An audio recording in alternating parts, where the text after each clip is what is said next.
Toujours dans le chapitre des tumeurs hépatiques bénignes, nous allons voir maintenant l'adénome. Donc l'adénome est une entité rare qui touche à peu près 0,1% de la population, et comme la HNF, ça va plutôt toucher la femme jeune en période d'activité génitale. Il s'agit d'une prolifération hépatocytaire monoclonale, mais bénigne, et elle présente comme principal facteur de risque la prise de contraceptifs.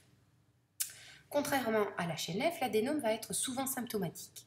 Sa symptomatologie va être sous forme de rupture, d'inflammation, d'hémorragie ou de transformation maligne, et ce, contrairement à la HNF. Il existe plusieurs types anatomopathologiques d'adénome avec une imagerie très complexe dont on ne traitera pas durant ce topo. Ce qu'il faut savoir, c'est que très souvent, on va avoir besoin d'un diagnostic histologique qu'on pourra avoir grâce à une ponction biopsique hépatique. Donc la ponction biopsique hépatique prélèvera des échantillons qu'on analysera en anatomopathologie. On pourra faire un marquage immunohistochimique pour déterminer les différents types anapathes et éliminer un CHC. L'imagerie est aspécifique et complexe, comme je vous l'ai déjà dit. Nous allons juste voir un cas d'adénome à l'échographie. Donc il s'agit d'une tumeur intrahépatique qui déforme les contours de ce foie gauche comme vous le voyez, qui est globalement homogène et qui est hypoéchogène par rapport au reste du foie. Quand on allume le signal Doppler, on voit qu'il existe une hypervascularisation, plutôt artérielle, mais il n'existe aucun signe en faveur d'une HNF, c'est-à-dire pas de vascularisation artérielle, centrifuge. L'adénome peut présenter deux types de complications qui sont le saignement et la transformation maligne. Nous allons voir quelques cas. Voici le cas d'une jeune femme de 30 ans qui s'est présentée aux urgences dans un tableau de douleur abdominale intense avec choc hémorragique. Sur ce scanner réalisé au temps artériel, nous voyons qu'il existe un important épanchement intrapéritonéal.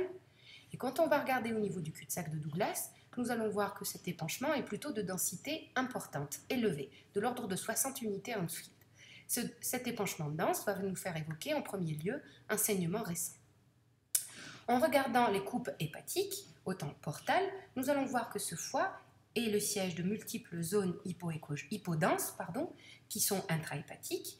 Et sur une de ces lésions hypodenses, nous allons voir qu'il existe une rupture de la continuité de la capsule hépatique avec extravasation de sang en périhépatique. Toujours cette même image avec la rupture de la capsule et un caillot frais qui vient se poser sur la capsule en même temps que l'épanchement intra-abdominal. Donc il s'agit bien d'une rupture intrapéritonéale d'un adénome hémorragique. Un autre cas, une patiente de 30 ans qui présente des douleurs abdominales plutôt chroniques et qui se sont acutisées récemment. Donc sur son scanner abdominal non injecté, on voit qu'il existe une image intrahépatique plutôt nodulaire, assez hétérogène avec des zones hyperdenses et des zones hypodenses. Au temps artériel, nous voyons qu'il existe quelques portions qui se rehaussent au temps artériel avec une zone centrale plutôt toujours hypodense. Et au temps portal, nous voyons clairement qu'il s'agit d'une masse intrahépatique avec des zones très nécrotiques et des zones un peu moins nécrotiques. Il s'agit donc d'un adénome qui a subi plusieurs épisodes d'hémorragie avec des hémorragies récentes et des hémorragies anciennes. Troisième cas de figure, le suivi d'une dame de 35 ans dans le cadre de la surveillance de son adénome. Sur cette image d'IRM en séquence T1, nous voyons que le foie est le siège d'une formation plutôt hypo-intense avec des zones hétérogènes hyper-intenses. Après rehaussement, on va constater qu'il existe des nodules filles autour de cette lésion principale et que le rehaussement est très hétérogène avec des zones de lavage. Il s'agissait donc d'une transformation maligne d'un adénome hépatique. C'est donc fini pour l'adénome. Le prochain topo va concerner l'abcès hépatique.